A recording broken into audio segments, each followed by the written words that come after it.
All right, greetings. Welcome back to Blackburn News, where everything is connected. Hope you all are doing well. Good to see you. Good to see you. Thanks for rolling with the time change. Oh God, if you only knew the kind of morning I've already had. But anyways, we're here, and I am I'm like sick. I got zapped by something. So I'm kind of under the weather. I'm gonna just make it through the show and then go take a nap, I think is my plan.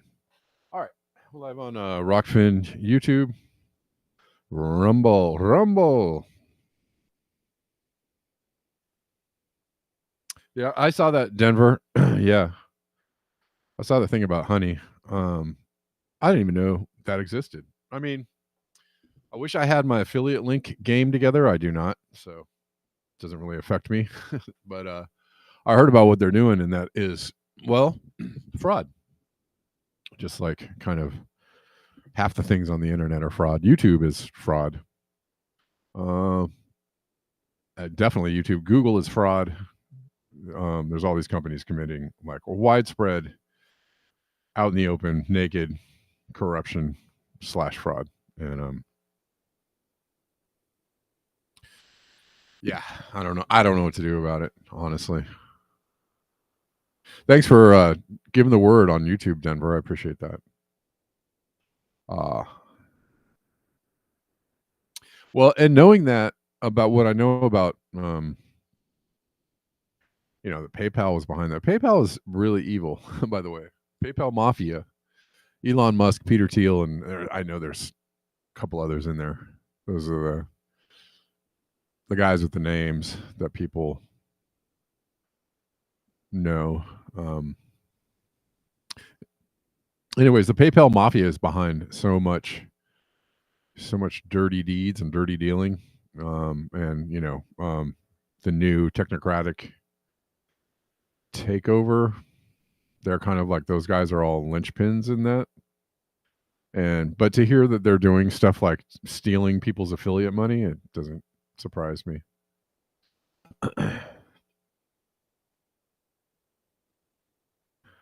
Not at all.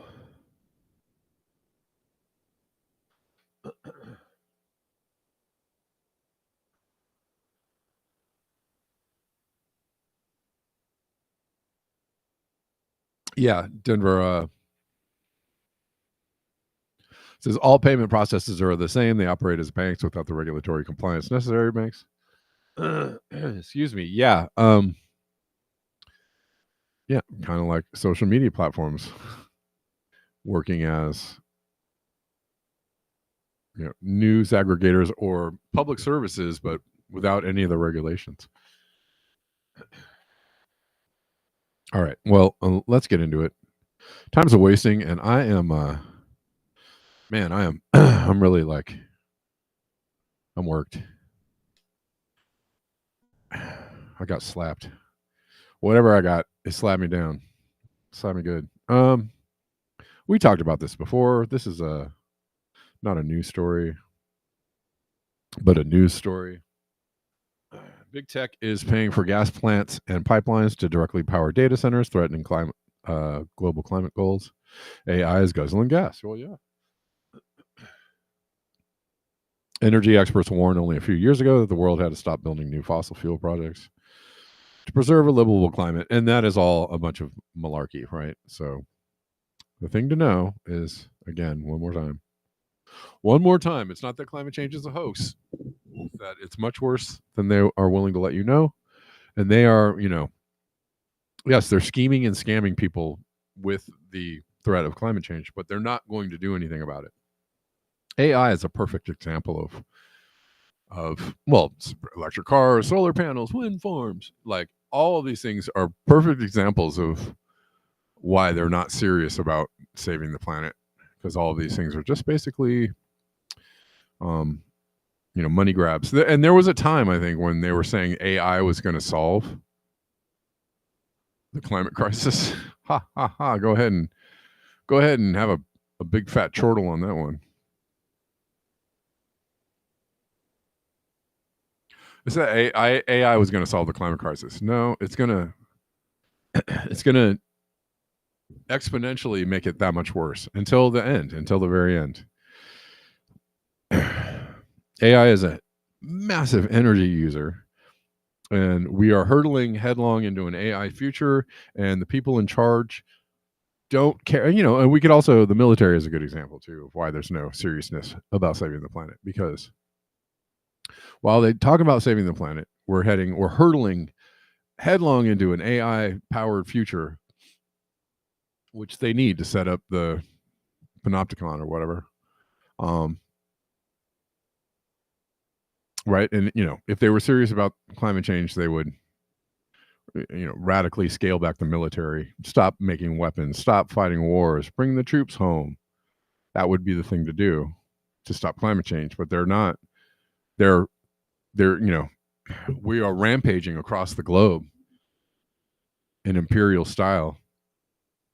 And nobody cares about the cost of it. Nobody cares about the cost of the planet. Nobody cares about the amount of fuel used. Nobody cares about the damage done. In the name of security or military might,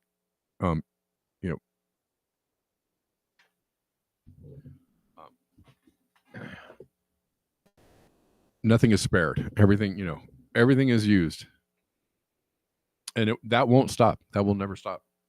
It will never stop until the end. And the run into more technology and more AI and more gadgets and more phone and more surveillance and more connections and more Wi-Fi and cellular towers, that will never stop. It will never stop until the end. John Glad, you sound like an AI sympathizer. What's up, man?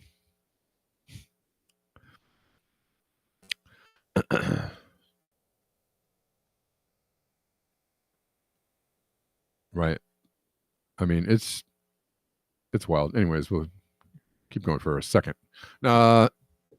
Anyways, energy experts warned only a few years ago that the world had to stop building new fossil fuel projects to preserve a livable climate. Now, artificial intelligence is driving a rapid expansion of methane gas infrastructure, pipelines, and power plants that experts say could have devastating climate consequences if fully realized. They will be realized.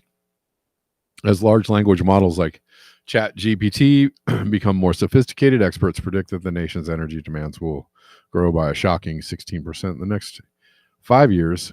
Tech giants like Amazon, Meta, and Alphabet have increasingly turned to nuclear power plants or large renewable energy projects to power data centers that use as much energy as a small town. Those cleaner energy sources will not be enough to meet the voracious energy demands of AI, analysts say. To bridge the gap, tech giants and fossil fuel companies are planning to build new gas power plants and pipelines that directly supply data centers, and they increasingly propose keeping those projects separate from the grid, fast-tracking gas infrastructure at a speed that can't be matched by renewables or nuclear.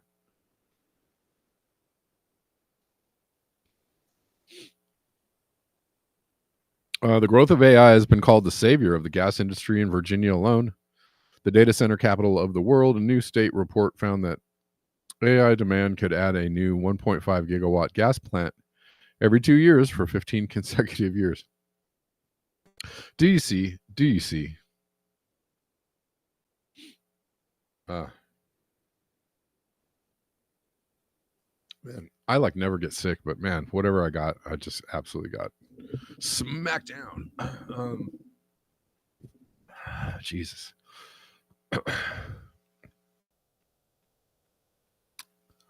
Anyways, Chevron also announced that the company is preparing to sell gas to an undisclosed number of data centers. We're doing some work right now with a number of different people that it's not quite ready for prime time, looking at possible solutions to build large-scale power generation, said CEO Mike Worth at an Atlantic Council event. No cost is spared. No cost is spared. And this is destroying the planet. Don't believe it? Just look around you. Trees in my city are getting burned from the top down. Still getting burned, shrinking.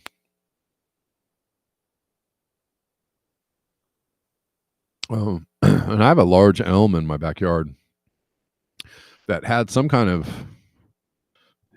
struggles this year. It lost leaves all year long. When it was supposed to be growing leaves, it was losing leaves. And maybe it's just going through some changes. It seems okay now, but I was a little bit concerned that my tree was gonna go dark. Anyways. All right, Jazz Farm, long time no see. What's up, buddy? Yeah, so this is I don't know how many ways I can say it, but you know, we're it's going to keep going until it stops. Until somebody stops it or it stops. And that somebody who will stop it would be us. So until we decide that it's time to stop it. We'll talk about something that ties into the social contract, the broken social contract around climate change.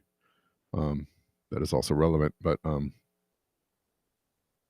let's move it along. Oh, from our old friend Guy McPherson. What to do? I think Obsolete Optics posted this in Telegram. Hey, if you want to chat with the other people in this chat 24 hours a day, 24/7, you can join the Telegram chat. It's t.me/Blackbear News Chat, and you can go like share articles in there, talk to people. I try to be there when I can, but man, I'm managing like 18 social media platforms, and sometimes it just, if I ever am busy doing anything, sometimes I just disappear for a couple days, but I'm generally in there most days. Anyways, Telegram is a good place to go. It's mostly private. I mean, they're or mostly not censored. I don't know about private, but not censored. Anyways. Prices rise as food production is threatened by drought, topsoil loss, and overheated earth. Guy McPherson, December 20th. Not surprisingly, abrupt, irreversible climate change is driving up food prices around the world. An excellent series of charts from Carbon Brief tells the tale in an article published on August 23rd. The article is titled 5 Charts How Climate Change is Driving Up Food Prices Around the World. The subhead, Global Food Prices have seen huge fluctuations in recent years, soaring to record highs in 2022 before dropping in 2023 and rising again slowly this year. Here's the lead. Extreme weather events, geopolitical conflict, or geopolitical cornflakes, whichever you like. High input costs and increased demand all contributed to these spikes. Experts told Carbon Brief in June. I will present and briefly describe each of the 5 charts. I don't know if we're going to go through all 5, but we're just kind of getting a feel for what's going on here. Where is this? Oh, it's a link, man. Get it together.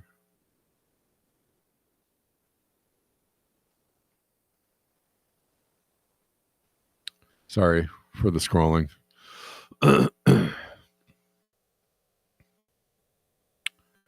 Okay.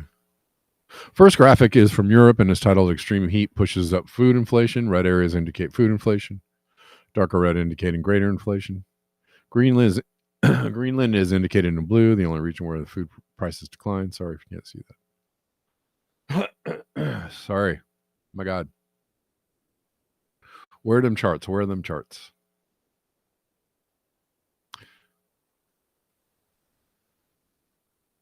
Oh, no. Sorry, Carbon Brief. Oh, no. Anyways, red areas indicate food inflation, darker red indicating greater inflation.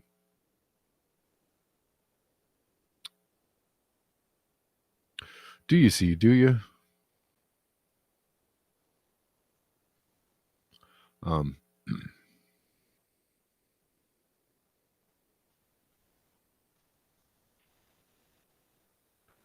Collapse Chronicles went dark? Really? Oh, did they? Did he? What happened? Is Hambone okay? Or did he just get tired of doing it? Second graphic comes from the United Kingdom, where the description is the opposite of that in Europe. Heavy rainfall soaks soils and delays crop planting. UK monthly rainfall anomalies from January 2021 to July 2024. Figures above the baseline indicate higher than average rainfall levels, dark blue shading. Sorry, I'll get to the... Where is the graph? We'll see it somewhere. Here we go.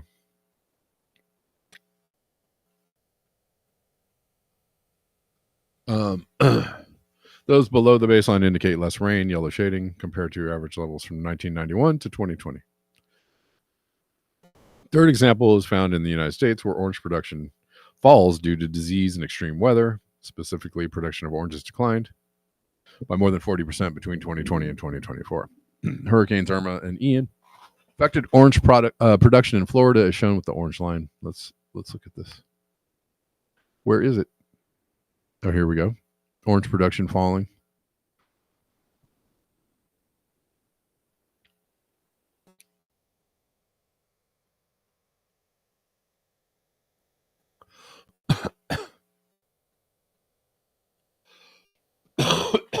Many deaths in Nigeria in food stampede. Yeah. That's going to happen. Sorry, y'all. Yikes. Crikey. Fourth example comes from Mediterranean region, where olive oil production declined by about 1/3.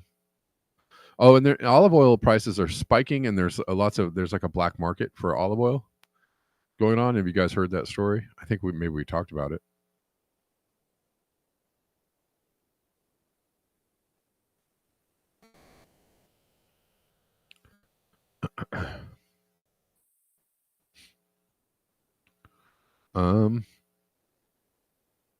Olive oil is now the most stolen product in supermarkets across Spain due to the price tag.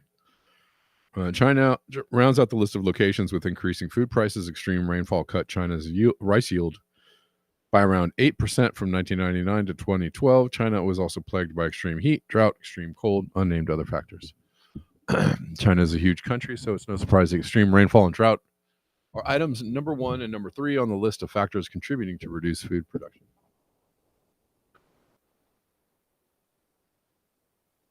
China.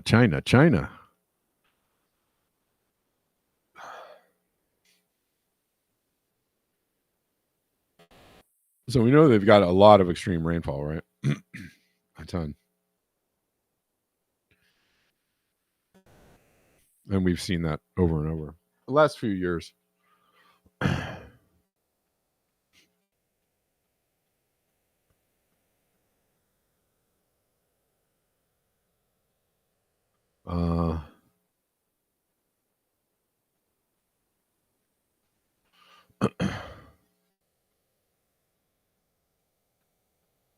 Anyways, this is an ongoing story. We've been covering it. We've been talking about it.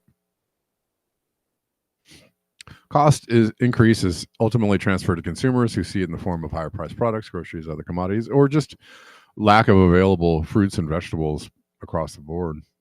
This happens a lot in Europe. Not so much here, because I think there's not as much. But I think their supply chains in Europe are kind of tight, and like UK, depends on a lot of things being grown in Spain and France and Italy. And when they get flooded out so bad that all the crops are gone, then they don't have anything, and then they have to scramble. All right, gonna move on. Trying to do this lickety split.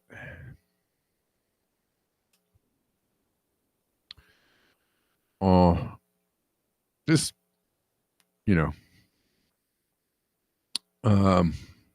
someone posted, "We are the first humans to see a sunset on another planet."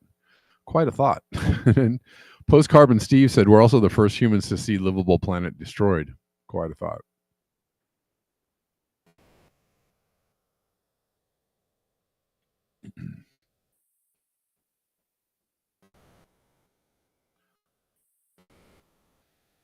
Say what? I didn't see that one. Antoine. I did not see that.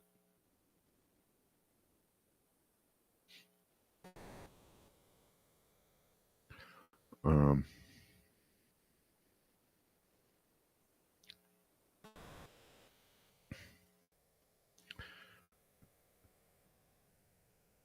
I always show these things because I think it's, God dang it. Oh no. Oh no. Golly. A very annoying fly in here.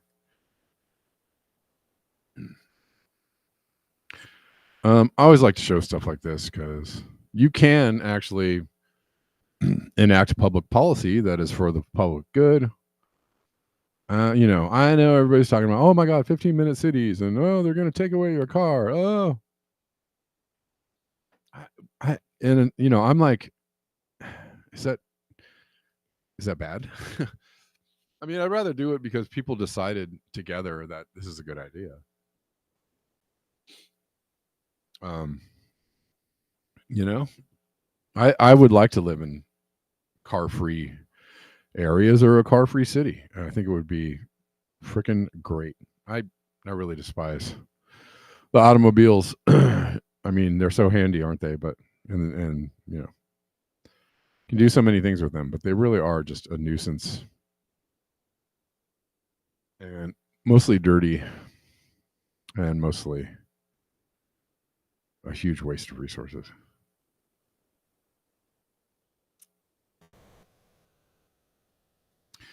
Um. Anyways, they have been working on eliminating car traffic in the middle of Paris over the years, and this has been the steady growth of that. So it was pretty bad, pretty congested right in the middle there, 2007, and now look at it.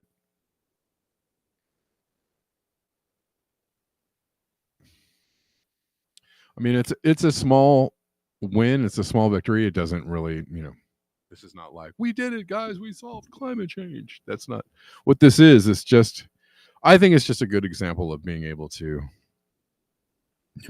do something that's for the public good. And right, because if you say any major city, if you were like, we're gonna outlaw cars from the downtown area, you would have a lot of corporate oligarchic forces lined up against you to try and kill that. It just, right, like, yes, Fred, like trains and subways, maybe not New York City subways, but trains and subways and public transit and bikes and all that kind of stuff, like we could be those things are good for people but not necessarily big money makers. And so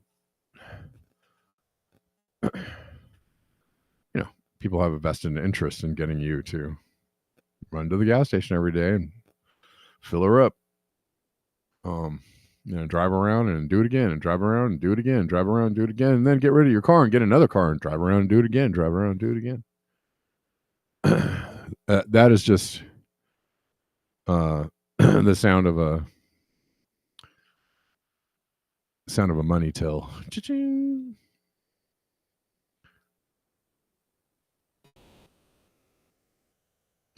That's true, Antoine. Yeah, sure. I'm with you on that one. I get behind that. So, I mean, let's talk about the. Excuse me. Sorry. Oh well, in the vein of socialism, what we have now is socialism for the rich, and socialism for the capitalists. But what's the phrase? I don't know. I forget it. Socialism for the rich and unfettered capitalism for the poor. And this is a good post. What's considered trashy if you're poor but classy if you're rich? Getting money from the government. Or you're.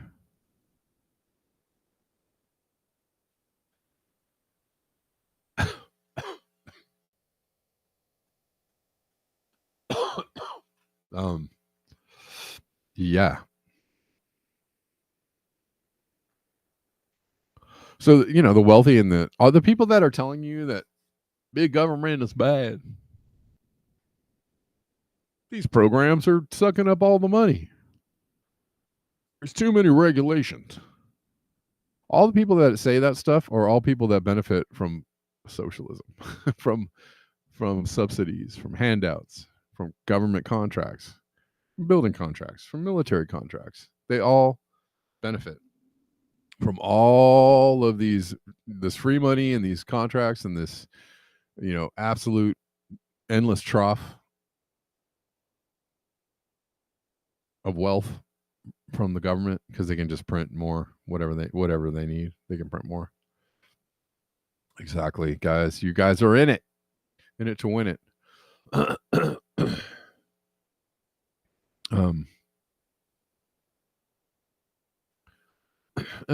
We'll talk about the social contract real quick.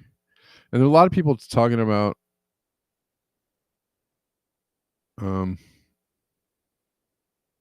how people are fed up, how insane the leaders of the world are acting, how there's really nothing for people to believe in anymore, and people are cheering on, Luigi Mangione, to, for one example.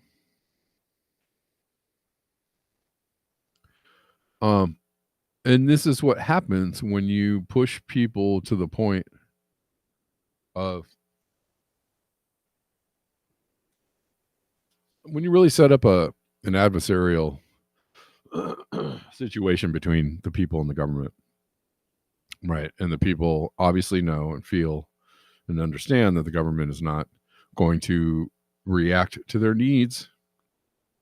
And, more and more people, the last bastion of that kind of thinking is, liberals, Democrats, wrongly thinking that these people care about you, or that they're going to do something for you, or do something for the benefit of the whole, the community, and not for the wealthy. And it's been decades and decades of being slapped over the head with a fish, over and over again, that the Democrats don't care about you, that they're no better than the Republicans, and in fact are in league with the Republicans trying to get all this done. If you don't understand that, there's still a lot of people that don't understand that. Still a lot of people out there that don't understand that. So, yeah. And now, but a lot of people are understanding it. Like we're getting to the point where the holdouts, the people that are like, no, these are just fine people that are, the propaganda is so crazy out there. It doesn't matter. I'll be watching a Netflix show or a YouTube show or whatever, and they just love to slip in the whole, like, they just love to slip in the propaganda. Oh, the CIA didn't kill JFK, right? Or, Russia invaded Ukraine, or, the evil Russia invaded Ukraine, or, whatever it is. The Twin Towers fell due to office fires or whatever. Really hot heat. So, right, there's they just slip that propaganda in, but people believe it, or they just want to believe it because, people are afraid of coming up against the harsh reality, and more people are coming up against the harsh reality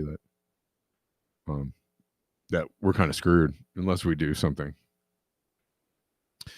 And people don't want, people want to be like, no, it's okay, it's fine, just, manifest or whatever.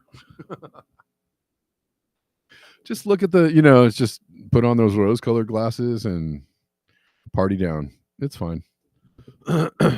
Anyways, eventually all that is gonna be over. So I don't know. Anyways,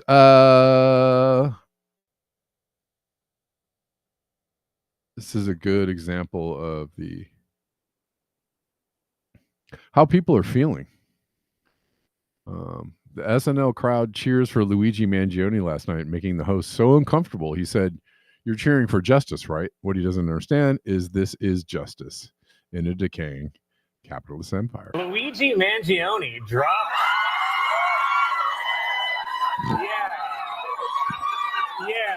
finally wooed. You're wooing for justice, right? Luigi Mangione dropped his extradition fight and was flown from Pennsylvania to New York to face multiple charges. In related news, Bumble exploded. Luigi Mangione dropped... Yeah.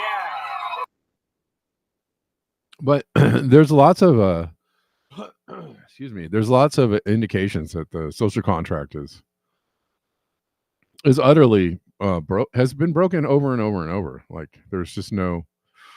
I mean, if you still trust that the left is your friend, or they're the good side, or they're the good people, and somehow they're going to do the good things and fight against the evil right-wing Nazi, if you still think that, still on that, I don't know how, because so many people have been let down. Regular people, regular working people, hey, people who are college educated, people who went to school and thought like, hey, I'm going to get this degree and I'll be working and making a lot of money and I'll be, all, whatever, white collar crime and stuff. But like a lot of people are like, oh, shoot, dang, I'm in debt. I got a lot of debt. Oh, dang. And the job that I did get with this degree is kind of just barely cutting it, or maybe not cutting it at all. Maybe you can't find a job. Maybe you're screwed. Maybe you're out of a job.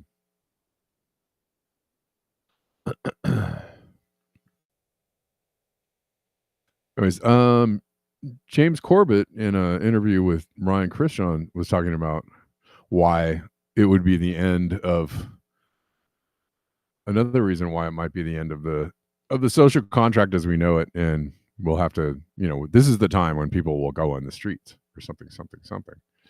I think it's around here. Does Syria even exist as a country at this point? Right. I guess we'll find out what happens from here. But to the extent that it does, it will be some, again, hammered, cobbled together coalition of probably some incredibly brutal and repressive regime. And we're going to see, once again, certainly who's at the bottom of this and who's going to end up paying for it is the Syrian people. Right. And then, as always, even if that's not the design now, months down the line, they can then use that destabilize, even as you said before, the very elements they funded into reality, they could use that to begin the next agenda, to reoccupy whatever else. Let me just underline that, because that's such an important part. All of this, it's completely and totally narrative. And the absolute clearest example of that I could ever even imagine happening has happened in Syria over the past decade and a half, where you literally had CFR fellows writing on the CFR blog saying, Al-Qaeda, well, we need Al-Qaeda in Syria now.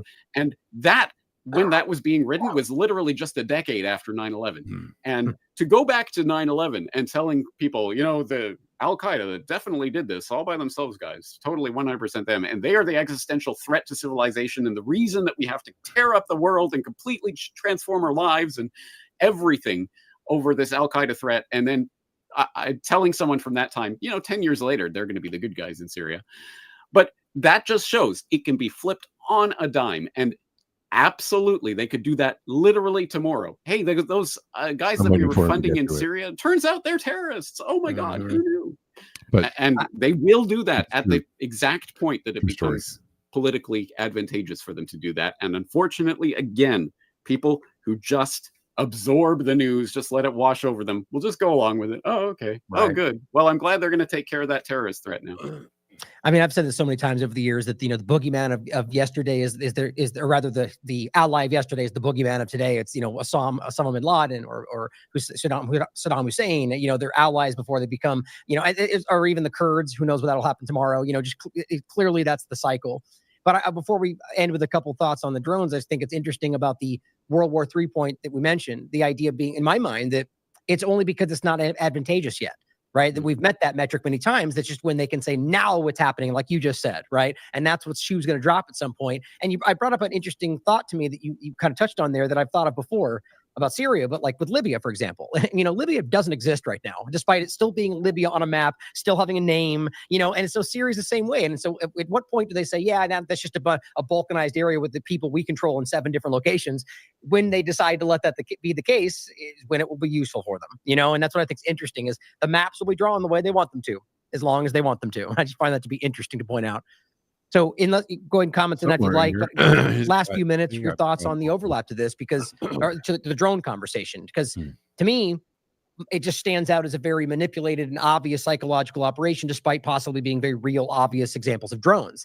So what are your thoughts on how this plays into what we're talking about? We've already seen them aim numerous agendas through this at Iran, like through Alex Jones and others. Then suddenly tomorrow it's sniffing drones for nuclear aspects. They say from Russia. Right. So give me your thoughts on how this plays out and where you think it's going.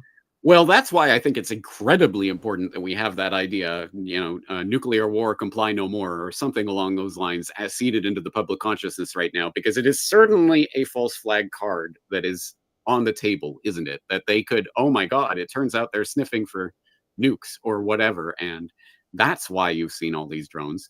But yeah, on the broader concept of drones and their use in warfare, I'll just point out that I very recently, before this whole drone hysteria took off in the way it did, I wrote an article called "The Drone Wars You Are Not Prepared," talking about the ways that drones will be used in warfare in the coming future. There's no doubt in my mind that is going to be a significant part of.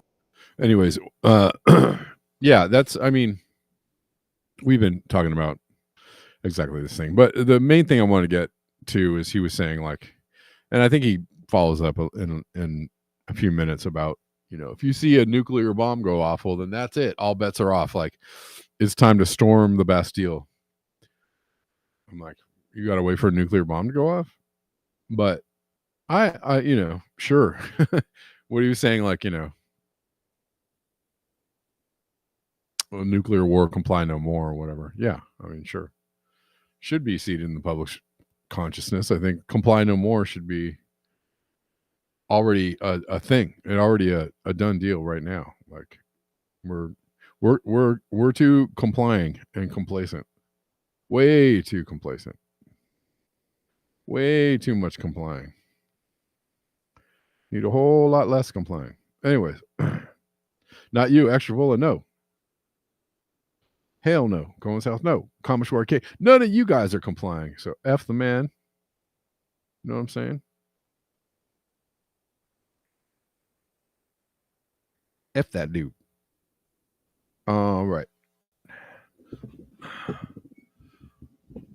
And, they're also, the other way they're, breaking the social contract is, yeah. The way they're breaking the social contract is by pushing back against, constitutional rights and trying to couch it in the for your safety kind of language, which again, a lot of people on a particular side of the aisle are super into that kind of stuff. They're like, yeah, I think we do need guardrails for language. Because these people out here are saying the bad stuff. Okay.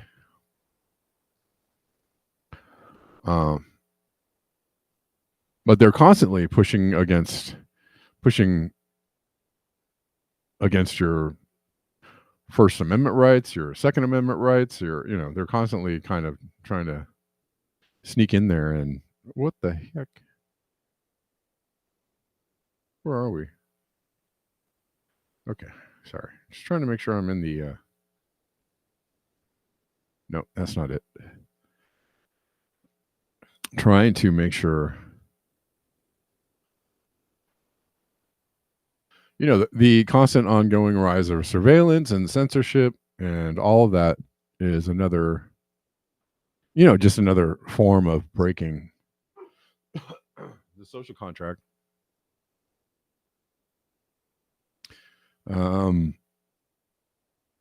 Harris would have won if we could regulate social media. Of course. Well, if you own the newspapers, Charles Foster Kane got many a wealthy man elected to office because he owned the newspapers. He decided what was truth and what was falsehood. Think critically. Well, it would help if we could regulate social media, because one of the biggest offenders is DC and Congress have not been able to do one thing in regard to the rogue corporations Not of going to social get any media. better with Elon Musk now in the administration. I want to think critically. Well, it would help if we could regulate social media, because one of the biggest offenders is DC and Congress. Yeah, and we hear this all the time.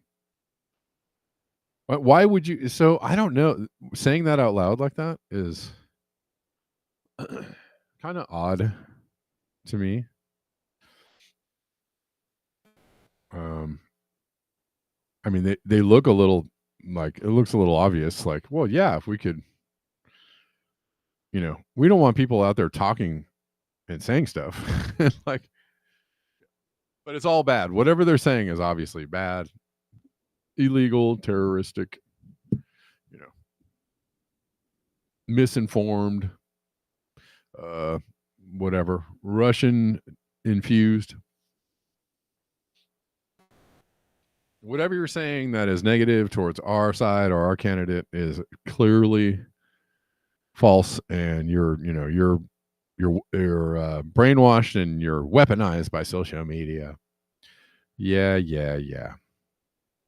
No, what it is people are saying true things about the truth and getting to, and understanding who is really, who they're trying to put in charge or whatever, or who is currently in charge, and disseminating information and saying, hey, maybe these F weasels shouldn't be around. Maybe these F weasels shouldn't be even given the time of day. Maybe these F weasels need to be locked up. They do. You're right, Delene. That's a very good point. They do regulate. It's already very regulated. Yes. She looks like the alien mother Oracle in Star Wars or something like that. I think I'm getting the wrong movie.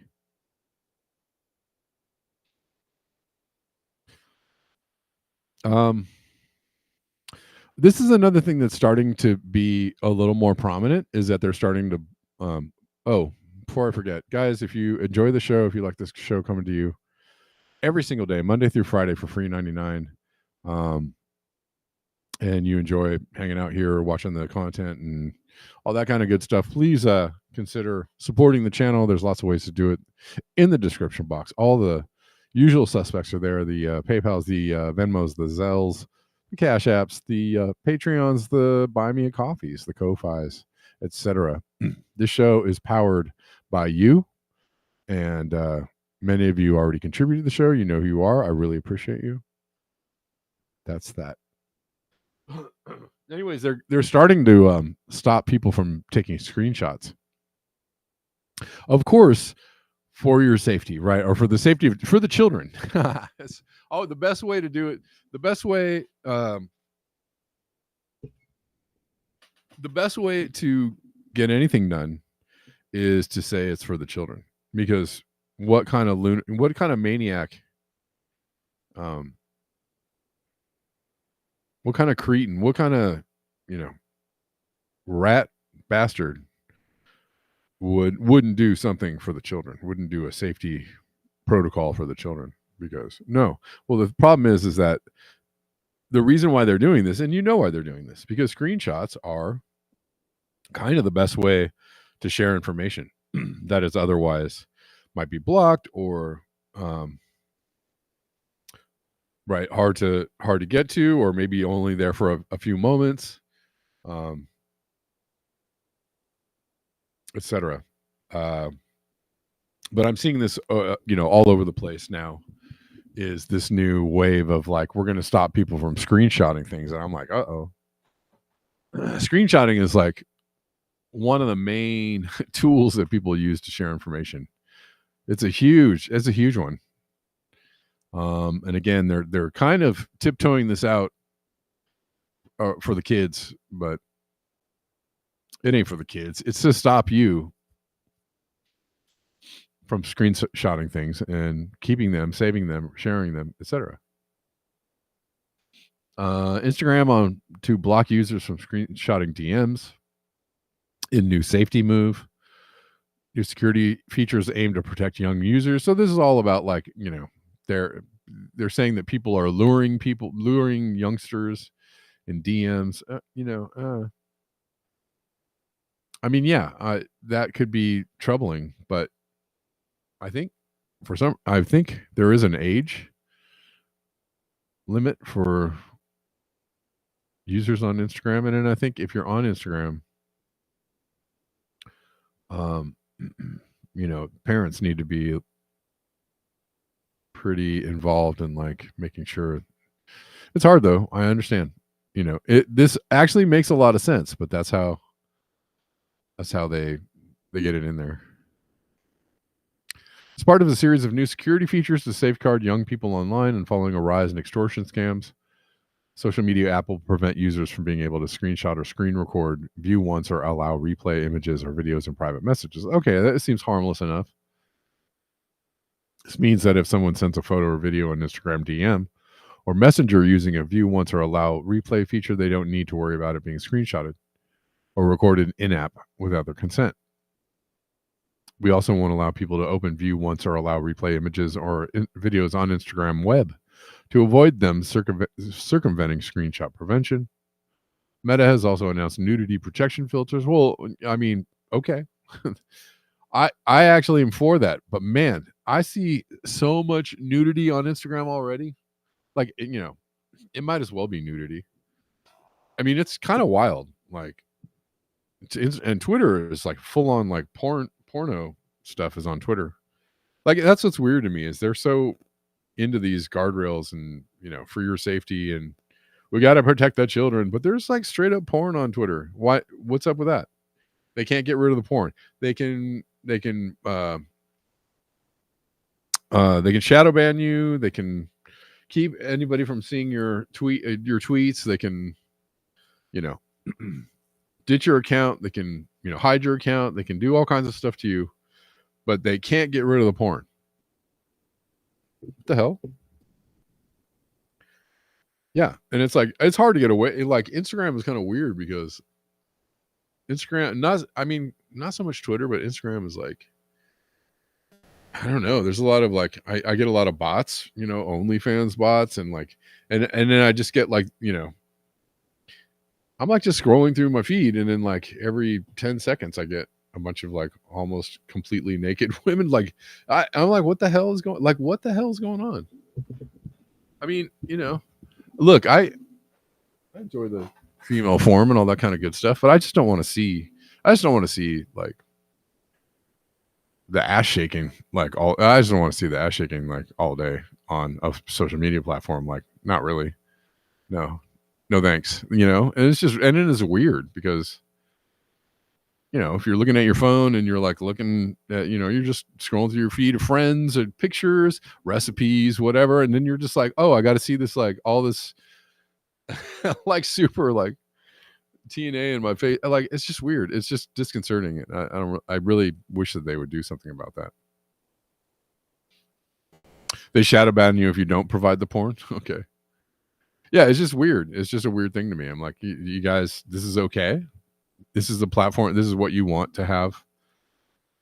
You know, you guys are so worried about the safety of, you're so worried about what people are saying and, you know, doing and thinking, but you're not worried about the soft porn, like, you know, 24/7. It's just weird, man. It's just weird. I don't get it, honestly.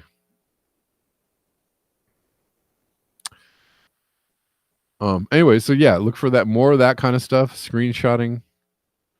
They're going to be barring you. There's, you know, I would, but I feel like screenshotting has got to be like a human right. I feel like that's got to be like enshrined in like the Internet Bill of Rights, which there is none, and we have none right now.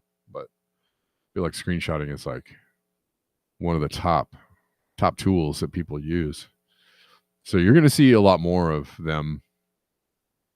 Yeah, YouTube too has like sexual. It's just like, I get it sells things. Like they do that because it sells. Like it is a right. It gets views. It sells. It creates clicks and views and all that kind of stuff. But come on, man, there's got to be like some kind of limit to that shit. Like I'm just like, yeah. If you can't sell whatever, you can't do whatever you're doing without like constantly having like naked women on your page, like then what? Maybe you should do something else. I don't know. Anyways, whatever. But yeah, the screenshotting is gonna.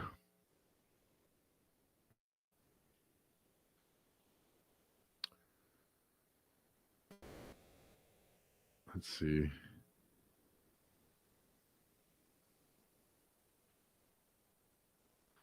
That's interesting. How to accelerate air to create cyclonic vortexes and ionize the air over the rapidly rotating metallic surfaces to produce a low pressure gradient that may be harnessed for thrust and energy. Oh, that's interesting. Oh, yeah. Do you think it's operational? I mean, if they wrote a paper on it, I feel like it's probably already operational. It's 2021.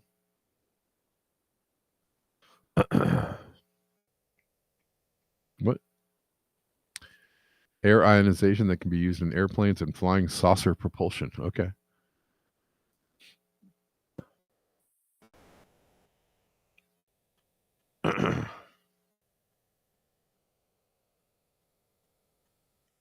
Woo, guys, I'm losing it. I'm losing the steam here.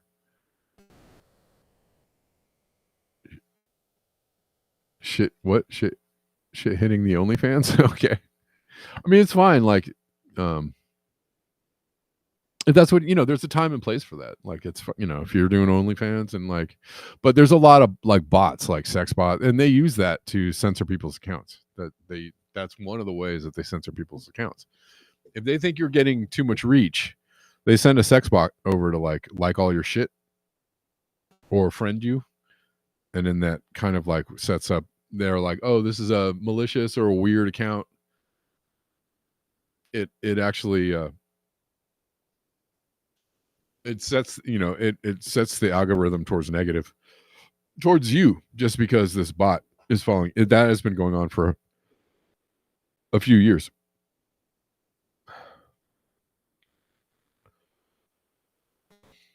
But if you're doing your OnlyFans thing, good on you. I just think there's a time and place for it. Not Instagram is not it. Neither is Twitter.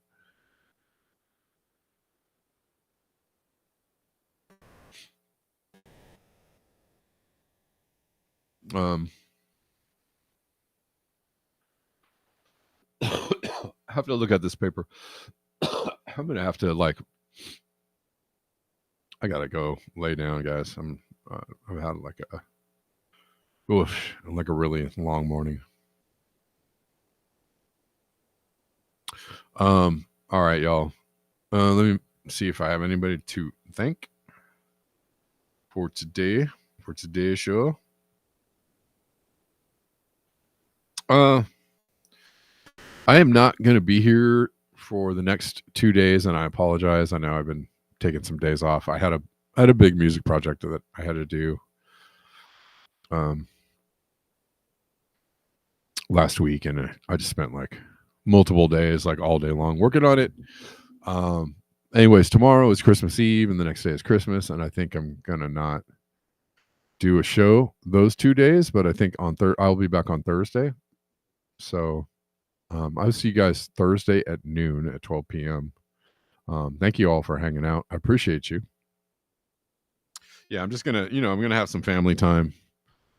We're actually doing like most of the Christmas stuff tomorrow, but then probably Christmas Day I'll be like recuperating and cleaning up and all that kind of good stuff. And I don't know how quickly I'm going to get over this illness. So yeah, that honey story is very interesting. Thanks, guys. I appreciate it. Thank you all. I'm gonna hopefully I usually don't stay sick too long. I use 24 hours.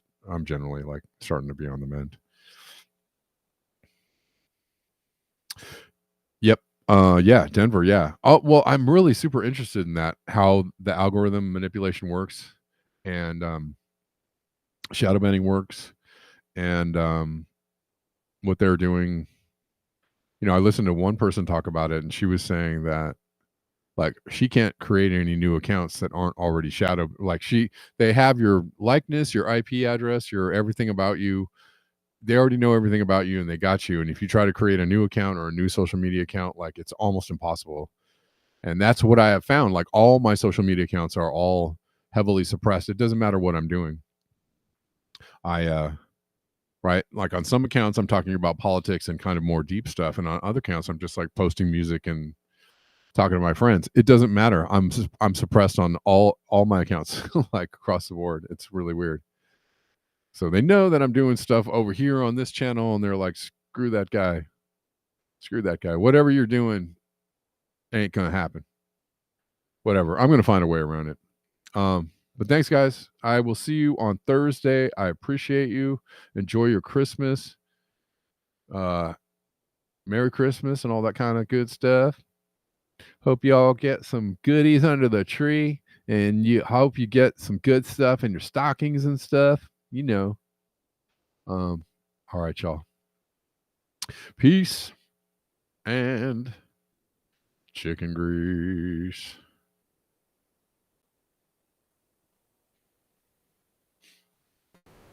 Come on now.